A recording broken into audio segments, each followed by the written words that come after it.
សួស្តីមិត្តភក្តិទាំងអស់គ្នាសូមស្វាគមន៍មកកាន់ channel របស់ខ្ញុំមិនដឹងថាអ្នកទាំងអស់គ្នាស្ដាប់ខ្ញុំនៅអត់ទេអូយខ្យល់តិចមេឃក៏ស្រទុំមានភ្លៀងមានខ្យល់គឺមានន័យថាឃ្លានគុយទាវក្តៅថ្ងៃនេះជ្រើសរើសធ្វើគុយទាវសាច់គោម្ដងហើយលាយជាមួយនឹងពោះគោខ្លះៗដែរតែក៏ពិតចង់ដាក់សរសៃដែរប៉ុន្តែពេលទៅផ្សារទៅគេថាអស់អញ្ចឹងបានតែសាច់គោហើយនឹងពោះគោព្រមជាមួយប្រហិតហើយនឹងគ្រឿងផ្សំផ្សេងទៀតណាអញ្ចឹងមកទៅមើលទាំងអស់គ្នាថាថ្ងៃនេះខ្ញុំធ្វើគុយទាវសាច់គោបែបណាដែរទាំងអស់នេះគឺជាគ្រឿងផ្សំសម្រាប់ធ្វើទឹកស៊ុបគឺខ្ញុំមានឆ្អឹងគោឆ្អឹងនេះគឺផ្នែកខាងកកហើយនឹងចេកថាវមួយវែងគួរសមដែរការ៉ុត3ដុំខ្ញី1ដុំ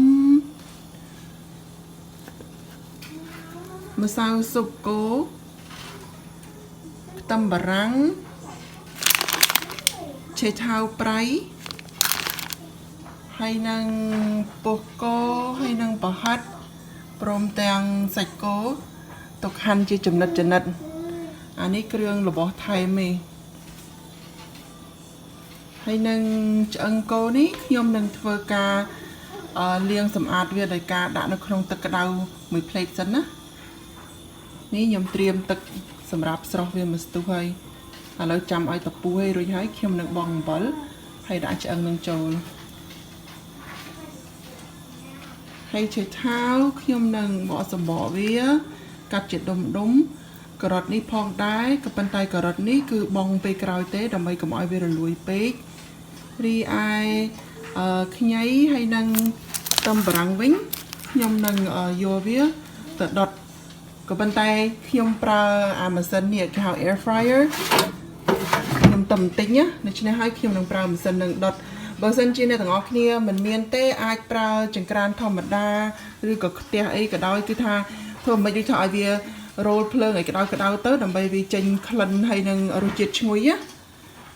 មិនចាំបាច់ក៏បានដែរគាត់ថាបើសិនជាយើងមានពេលយើងធ្វើទៅណា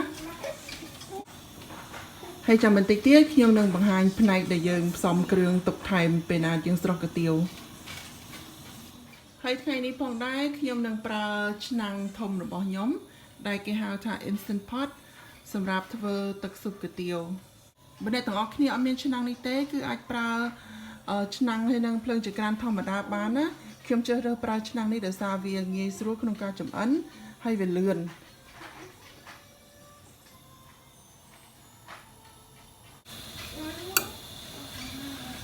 ឥឡូវនេះឃើញថាទឹកដែលខ្ញុំបំរុងស្រស់ឆ្អឹងគោហ្នឹងវាពុះខ្លះហើយដល់អញ្ចឹងខ្ញុំដាក់អំបិលបន្តិច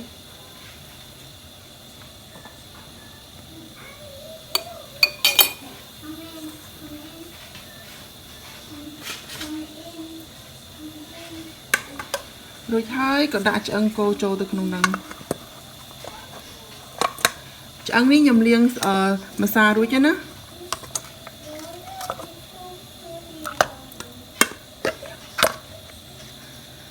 យើងធ្វើបែបនេះដើម្បីជួយលាងអាឆ្អឹងហ្នឹងដើម្បីឲ្យវាស្អាតថែមទៀតព្រោះអីវាអាចមានដូចថាកំតិចដែលថាគេកាត់ពីឆ្អឹងហ៎ព្រោះគេកាត់នឹងម៉ាស៊ីនណាហើយរួចហើយវាជួយកុំឲ្យទឹកស៊ុបយើងហ្នឹងវាក៏ល្អក់ផង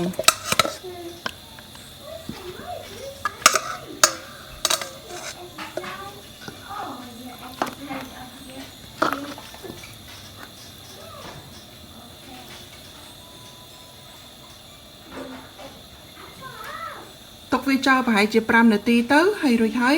ចាំយើងយកទៅលាងសម្អាត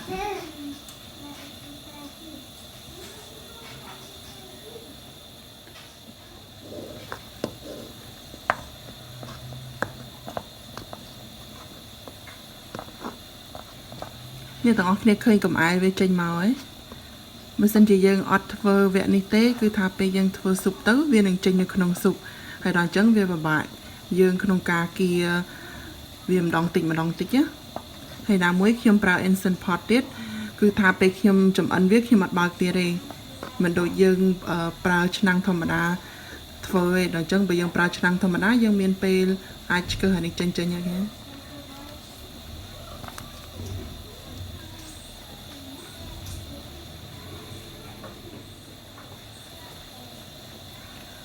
ចឹងឆ្អឹងនេះគឺបានចំអិនវាប្រហែលជា5នាទីហើយខ្ញុំអាចស្រង់វាចេញលាងសម្អាតហើយ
ខ្ញីមិញហ្នឹងខ្ញុំបានលាងសម្អាតហើយកាត់វាជាបន្ទះស្ដើងហើយឥឡូវខ្ញុំរៀបដាក់នៅក្នុងម៉ាស៊ីន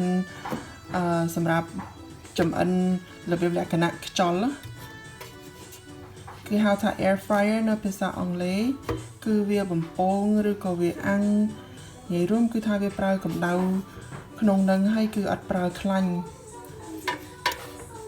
ហើយខ្ញុំមានបានធ្វើវីដេអូមួយនិយាយពីម៉ាស៊ីនហ្នឹងណាខ្ញុំបានទាំង test ជាមួយនឹងឆ្អឹងជំនីជ្រូកទៀតថាគុណភាពវាល្អប៉ុណ្ណាបើសិនជាអ្នកទាំងអស់គ្នាចាប់អារម្មណ៍ចង់ទិញមួយដែរដើម្បីយកមកប្រើឬក៏ថាចង់ដឹងថាវានឹងគេប្រើយ៉ាងម៉េចពិបាកឬងាយស្រួលយ៉ាងម៉េចហើយនឹងខ្ញុំប្រាប់ពីអារម្មណ៍របស់ខ្ញុំថាខ្ញុំគិតយ៉ាងណាជាមួយម៉ាស៊ីនហ្នឹងអាចទៅមើលវីដេអូខ្ញុំបានណាអូខេហើយខ្ញុំបើកសិនខ្ញុំដាក់ឲ្យក្តៅដាក់400ហើយរួចហើយក្នុងនាទី15នាទីឯងដើម្បីយករសជាតិ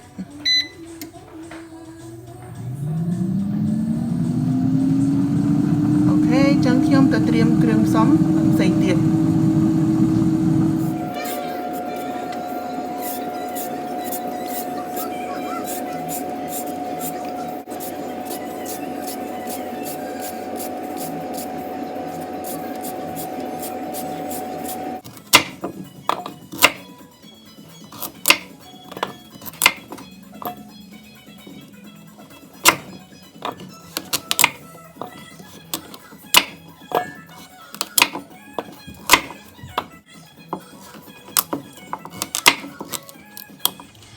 ឥឡូវនេះ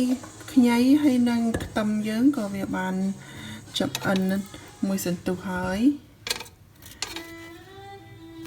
ខ្ញុំស្រង់ចេញសិនឥ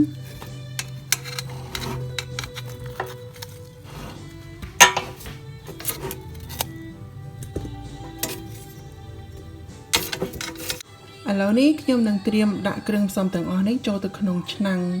គឺមានដូចជាខ្ញីខ្ទឹមបារាំងហើយខាងក្រោមហ្នឹងជាថាវតែការ៉ុតខ្ញុំអត់ទាន់ដាក់ទេណាព្រោះខ្ញុំអត់ចង់ឲ្យវារលួយខ្ញុំចាំដាក់ពេលក្រោយហើយក្នុងនឹងដែរខ្ញុំនឹងដាក់ម្សៅស៊ុបគោឆេពៅហើយនឹងស្ករអានេះស្ករដុំបើសិនជាអ្នកទាំងអស់គ្នាអត់មានទេអាចប្រើស្ករសបានប៉ុន្តែតើតភ្លក់សិនព្រោះអីកម្រិតនៃការផ្អែមវាខុសៗគ្នាហើយប្រហិតនេះខ្ញុំចាំដាក់ក្រោយដែរអត់ទាន់ដាក់ឯង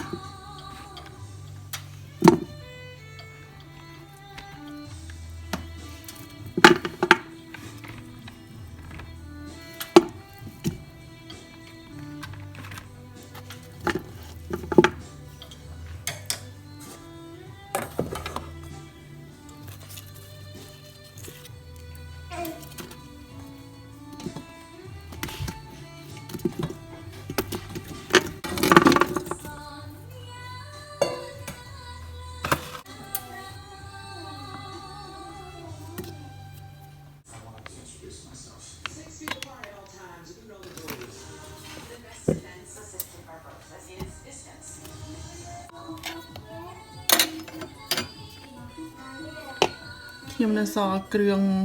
ម្សៅស៊ុបគោសពប៉ុណ្ណេះខ្ញុំដាក់ទាំងអស់ព្រោះអីឆ្អឹងខ្ញុំតិចដែរជាមួយគ្នានឹងដែរខ្ញុំដាក់អំបិលបន្តិចនេះតែប៉ុណ្ណេះឯងព្រោះអីឆៃពៅវាមានរសជាតិប្រៃហើយខ្ញុំអត់ទាន់ដាក់ទឹកត្រីទេគឺថាចាំពេលយើងភ្លក់សិនចាំយើងថែមក្រោយ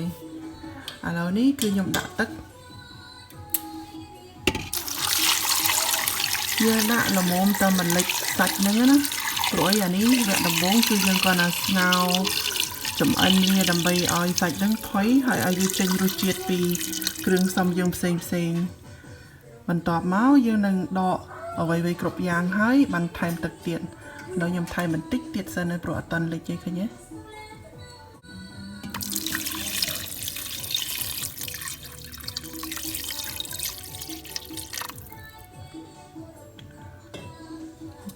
ប៉ុណ្ណឹងគឺល្មមហើយ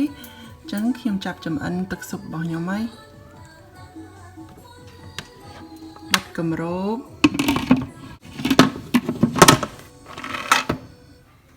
រួចហើយក៏ទាញចំបៃនេះខ្ញុំប្រើពេលចំអិនវា20នាទី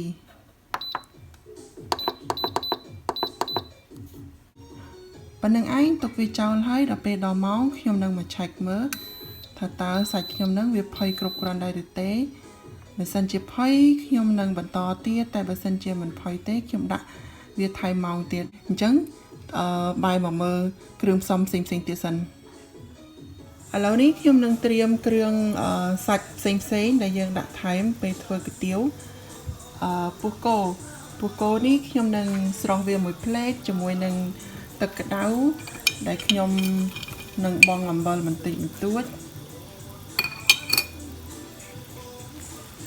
គឺថាចង់ប្រកាសថាវាសម្អាត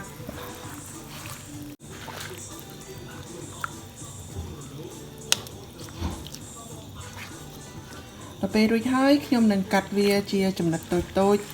ពេលណាយើងធ្វើគុយទាវគឺយើងចាប់ដាក់ហ្មងអត់បាច់ចាំបារម្ភខ្លាចថាមិនឆ្អិនឬក៏ធំក្លិនអីទេ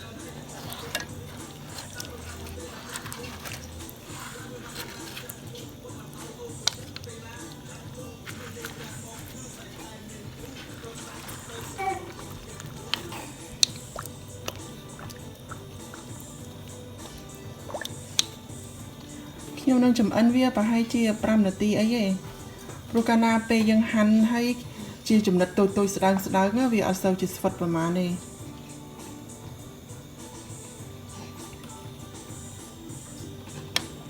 រួចហើយបើសិនជាអ្នកប្រើដូចជាឆ្នាំងរបស់ខ្ញុំតើអាសាប្រៃវាទៅណាដើម្បីឲ្យវានឹងសព្វ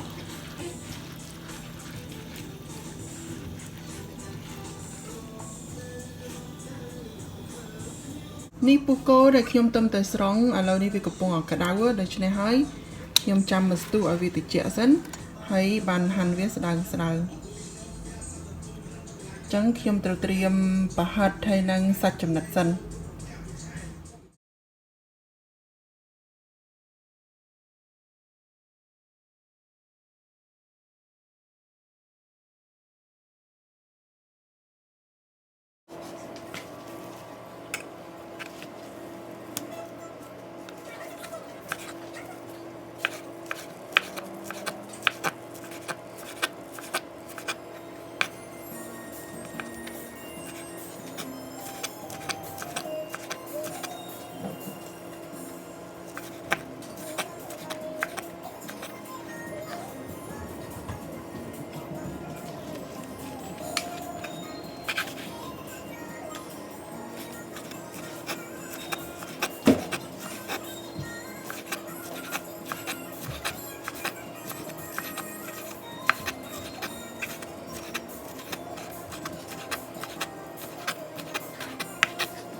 ឥឡូវផ្នែកសាច់ខ្ញុំបានត្រៀមរួចរាល់អស់ហើយមានដូចជាសាច់គោចំណិត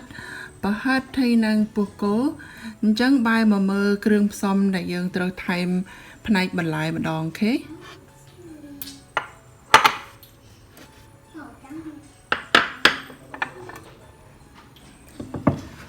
ខ្ញុំមានដូចជាសណ្តែកបណ្ដោះនេះខ្ញុំបានលាងសម្អាតហើយពេលណានៅខ្ញុំទុកខ្ញុំចូលចិត្តទុកវានៅក្នុងกระดาษតំណប់ចេះហ៎ព្រោះអីពេលយើងធ្វើអញ្ចឹងទៅយើងបានទុកយូរបើសិនជាសល់ហើយវាស្ងួតល្អទៀតវាអត់សូវមានសើមធ្វើឲ្យសណ្តែកបណ្ដោះនឹងរលួយនេះគឺជាវិធីមួយដែលខ្ញុំឃើញថាប្រើទៅបានផលល្អទុកសណ្តែកបណ្ដោះបានយូរ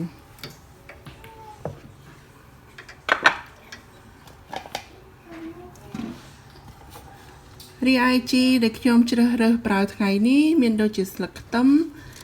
ខ្ញុំកាត់គល់វាចេញទុកដាំជីរណាហើយនិងជីវ៉ាន់ស៊ុយព្រមទាំងខ្ទឹមបារាំងមួយចំហៀនខ្ញុំកាត់ហើយនិងហាន់ស្ដើងគ្រឿងទាំងនេះគឺយើងដាក់នៅចិត្តកន្លែងចក្រានទៅណាពេលណាយើងស្រង់កាទៀវហើយយើងត្រៀមដាក់ក្នុងចានមុននឹងលើកទៅលើតុ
ឥឡូវនេះស៊ុបនឹងវាដល់កំណត់ម៉ោងវាហើយ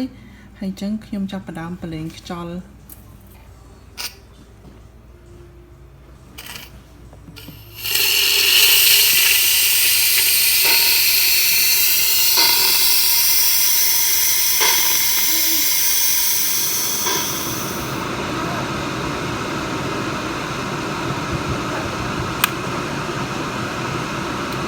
ឥឡូវយើងចាប់ផ្ដើមឲ្យគ្រូវាបានហើយ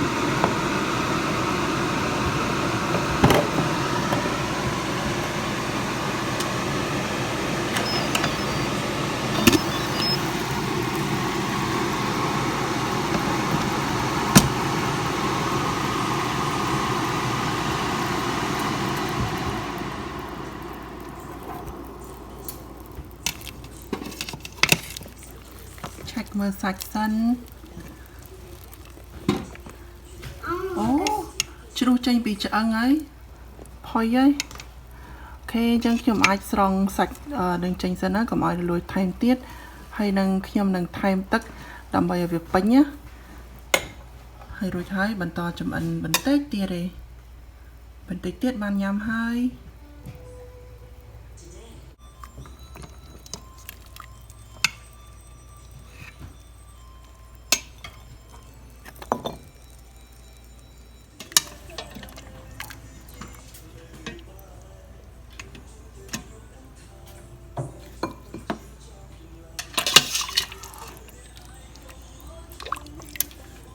អូខេអស់ហើយអញ្ចឹងខ្ញុំថែមទឹកសិន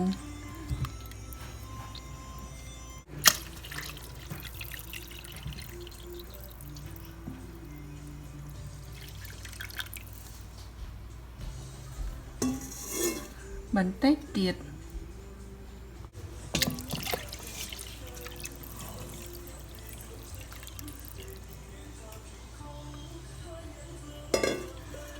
រួចហើយខ្ញុំនឹងប្រើភ្លើងចក្រានធម្មតាព្រោះទឹកច្រើនណាយើងមិនអាចឬក៏យើងមិនគួរប្រើភ្លើងដែលប្រើស្ពាតខ្លាំងទេព្រោះអីវានឹងខ្ចាយទឹកច្រើនពេលណាយើងប្រឡែងខ្យល់ដូច្នេះហើយប្រើភ្លើងចក្រានធម្មតាអញ្ចឹងទៅឲ្យវាពុះ ហើយខ្ញុំនឹងធ្វើការភ្លក់ហើយនឹងថែមគ្រឿងតាមនឹងរួចហើយខ្ញុំនឹងចាំឲ្យទឹកនឹងពុះបន្តិចសិនចាំខ្ញុំថែមការ៉ុតនឹងចំណែកឯសាច់នេះវិញគឺខ្ញុំនឹងបេះយកសាច់វាទុកហើយនឹងយកឆ្អឹងចោលដើម្បីទុកថែមជាមួយនឹងសាច់ផ្សេងពេលណាញ៉ាំ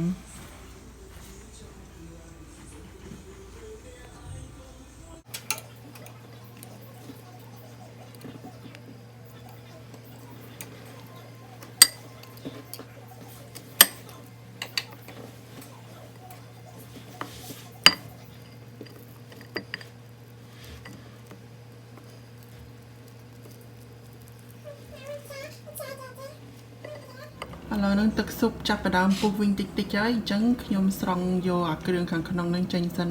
អាខៀវដែលអ្នកទាំងអស់គ្នានឹងឃើញគឺជាគល់ជីវ៉ាន់ស៊ុយខ្ញុំប្រើស្លឹកវាហើយក៏បង់គល់វាដើម្បីឲ្យឈ្ងុយទៅណាឥឡូវខ្ញុំស្រង់ចេញសិន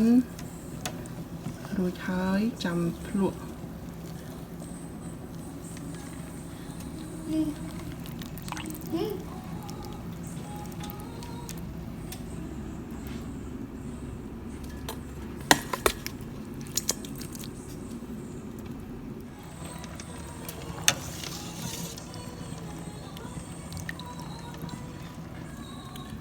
អូខេរួចរាល់ហើយអញ្ចឹងខ្ញុំភ្លក់វាសិន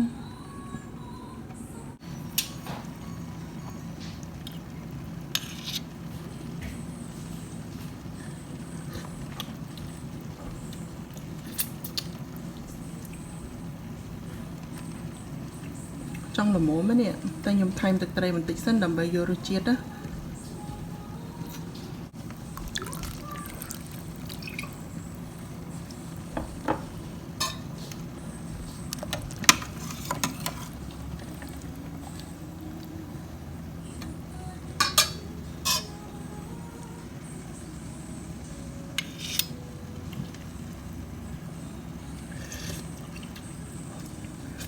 អញ្ចឹងខ្ញុំបង់ការ៉ុតសិន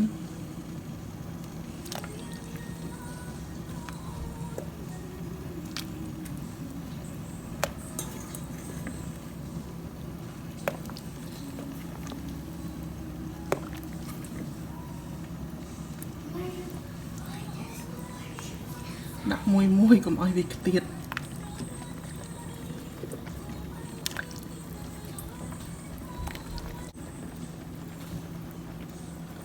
ប៉ុណ្្នឹងឯងស៊ុបគុយទាវសាច់គោឃើញថាគ្រឿងវាមិនសូវជាច្រើនដូចគុយទាវសាច់ជ្រូកឬក៏គុយទាវភ្នំពេញទេបើសិនជាអ្នកណាគេអត់ញ៉ាំការ៉ុតទេគឺអាចថែមថយញ៉ាំគុយទាវឥឡូវបានទេចឹងឥឡូវនេះទឹកស៊ុបហ្នឹងគឺចិតរួចរាល់អស់ហើយនៅចាំតើឲ្យការ៉ុតហ្នឹងវាទន់បន្តិចទេឥឡូវយើងទៅមើលថាខ្ញុំបានត្រៀមអ្វីខ្លះនៅលើទឹកគុយទាវហ្នឹង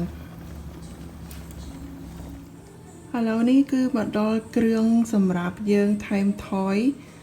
ពេលដែលលើគុយទាវមកដាក់លើតុខ្ញុំមានគ្រប់ណែនកប់គឺថាជាពិសេសម្ទេសហ្មងមានម្ទេសគ្រប់យ៉ាងអានេះម្ទេសជ្រក់ម្ទេស serrano ចំណែកអានេះគឺម្ទេសជ្រក់ដែរម្ទេសអាចខ្មាំងហីដាំនៅក្រោយផ្ទះទាំងពីរហ្នឹងគឺវិធីជ្រក់ដូចគ្នាឯងគាត់តែខុសម្ទេសខ្ញុំមានវីដេអូបើសិនជាអ្នកទាំងអស់គ្នាចាប់អារម្មណ៍ចង់ធ្វើហើយនេះគឺជាម្ទេសហុយខ្ទឹមបំពងម្ទេសលីងអានេះខ្ទឹមក្រហមបំពងអានេះទិញមកពីផ្សារតែទាំង3នេះធ្វើខ្លួនឯងហើយនឹងក្រូចឆ្មាមានទាំងអាខៀវមានទាំងអាលឿងតាមតែអ្នកចូលចិត្តទឹកម្ទេសហើយនឹងទឹកសៀងជាមួយនឹងចាក់ខ្វៃគាត់តែមើលឃើញគ្រឿងផ្សំហ្នឹងលេបទឹកមាត់អីដាក់តែគុយទាវមួយចានមកគឺថានៅនឹងហ្មង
ចំណែកសាច់ចំណិតបើអ្នកណាចង់ស្រស់ក៏បានឬក៏ដូចខ្ញុំចូលចិត្តរបៀបថារៀបស្ដើងៗចឹងហើយចាក់ទឹកស៊ុបទៅដើម្បីឲ្យវារាងថាឆ្អិនល្មមៗកុំឆ្អិនពេកណា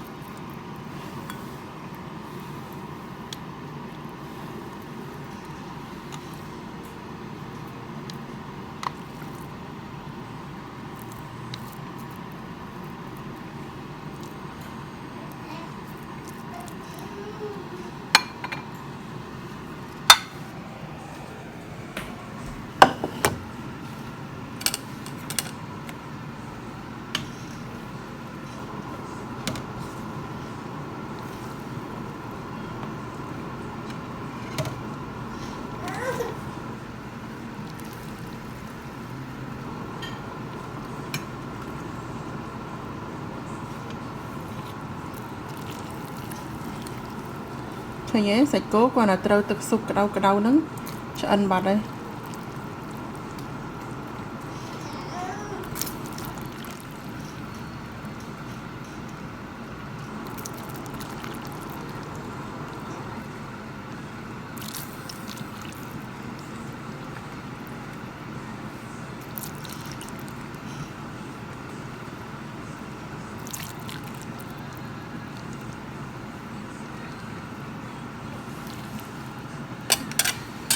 ឥឡូវខ្ញុំលើកទៅតុកសិនឥឡូវយកមកដាក់តុកហើយអញ្ចឹងខ្ញុំនឹងផ្សំគ្រឿងផ្សេងសិន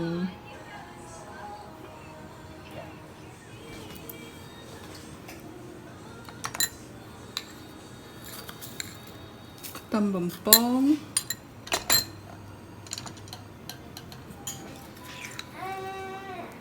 ម្ទេសលីង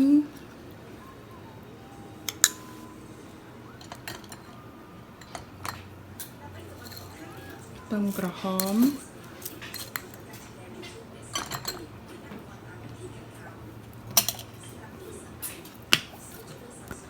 ទឹកសៀងបន្តិចម្ទេសជ្រក់អាធំ serrano ហើយនឹងម្ទេសជ្រក់អាតូចរួចហើយក៏ច្បាច់ក្រូចឆ្មា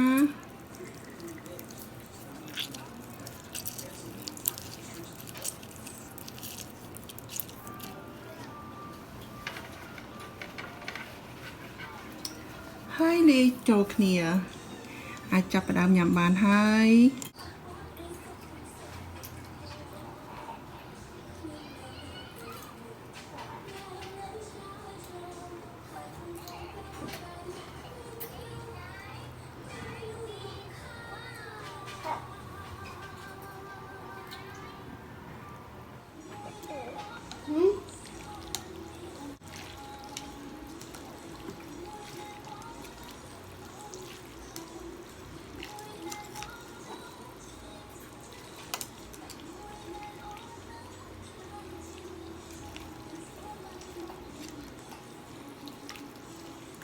លេបទឹកមាត់គឺ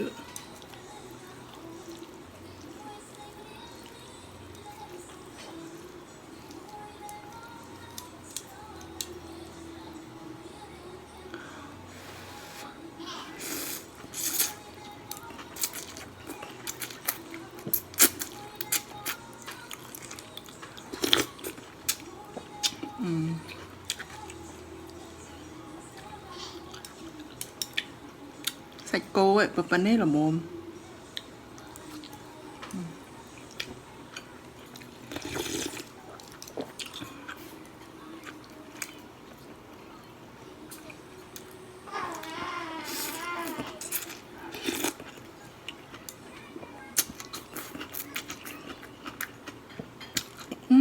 តែជ្រក់ឆ្ងាញ់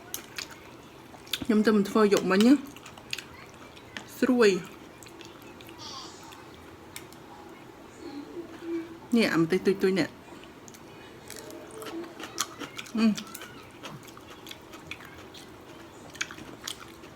ស្រួយហើយជូរឆ្ងាញ់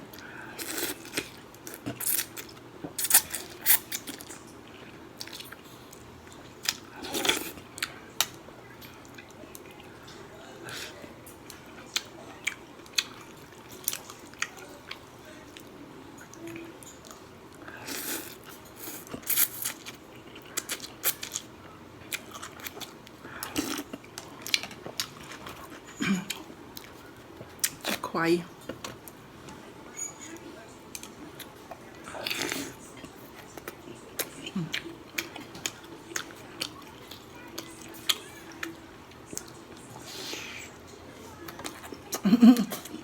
สวัสดี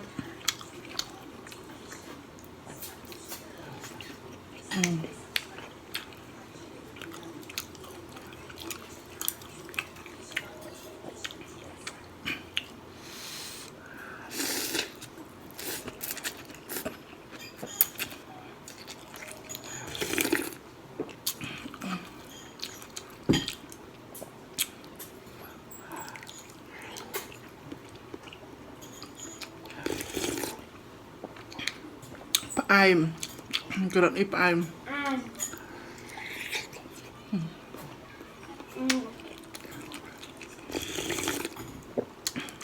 Oh, good.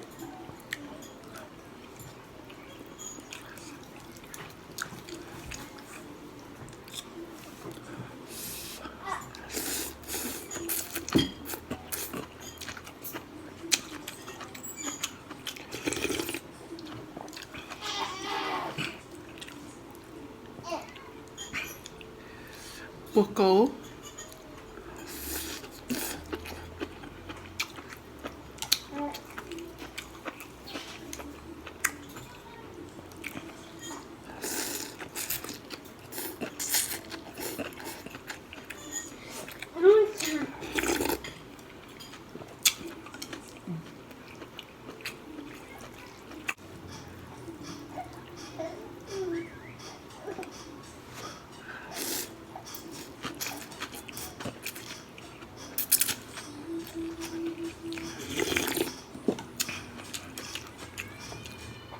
bà hạt sạch cố chúng mình đang sửa xay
Yeah.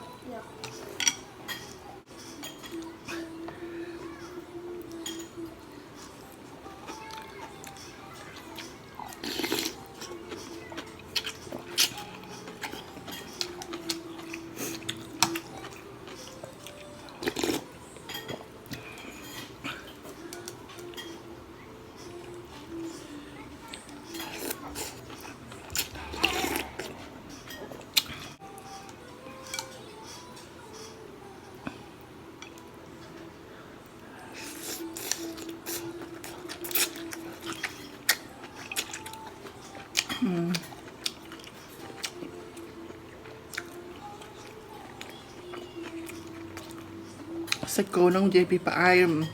ហើយផុយ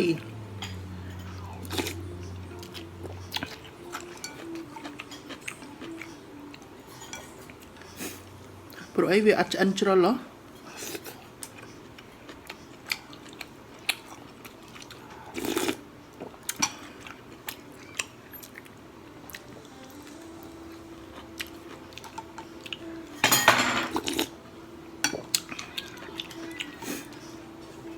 រីឯនេះជាសាច់ដែលជ្រុះមកពីឆ្អឹង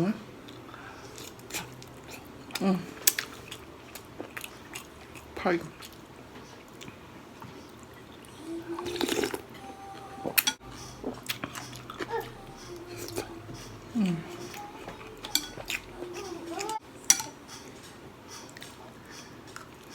Bay crop ơi.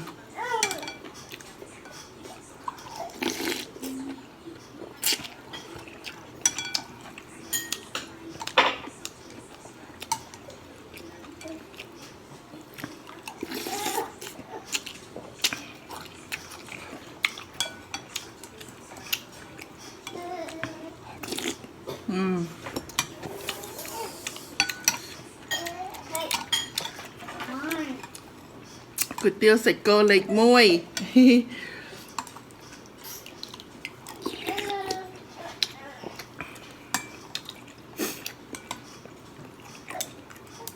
Mấy bảo ban sửa say tiết á. Ôi ngành. Hà linh tao nó store. Nhưng tao tinh lệch bê cho.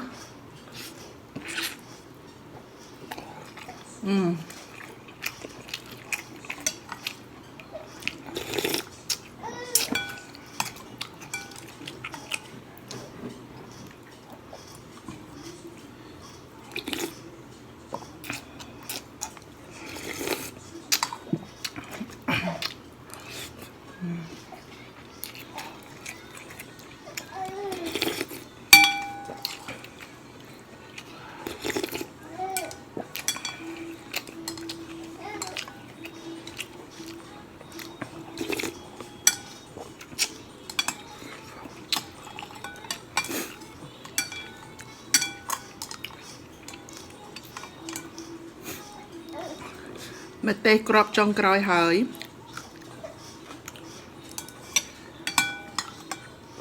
Hay đang cà rốt.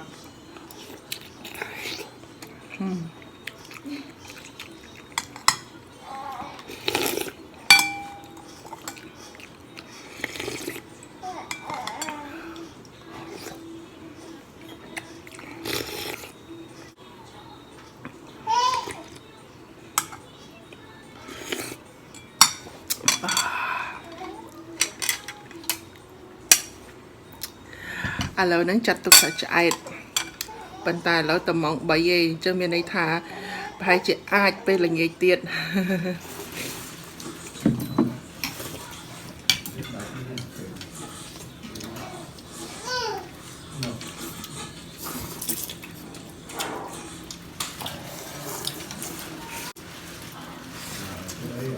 Đây à? Hả? Đây. Đi lại ơi. Đi lại ơi, đi lại ơi. Đi lại ơi. Mới chắc cái con chưa hay được bữa đi lại. Chuột được sòm hay được sòm. Tay chặt hơi được sòm. You forgot. Mà chưa cái bên lọc. Thôi. Thôi. Chơi chúa hơn. Giờ mình đừng ăn chè hạt lót ở hậu đấy thôi. Thơ jalapeno này. Tụ nó hơi tàn kìa. Mình chỉ cả hai. Thôi. Phải đặt cái mía con kia. Chuối phải ba cái mía. Canh kia ngon. Ủa có hả mấy? Tôi clear nè. Bây giờ ông làm ăn bún đỏ mà. Một đói nó miên cua khô tiến. Thật lần này cua hả? Hộp là tật không?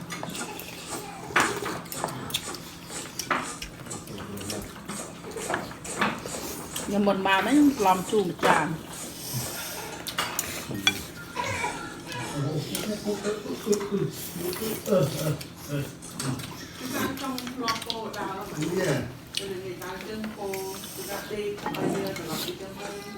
Nè, trả này con cây này, phải chi. Ọt hờ. Tơi mấy? Mới này ọt hờ. Thả kê và khuôn ái chỉ tập lệnh màu mặn mặn. Với ọt hờ lên. Hả? Tôi. Ồ. Tầm ớp bấy đó một tí. Tầm ớp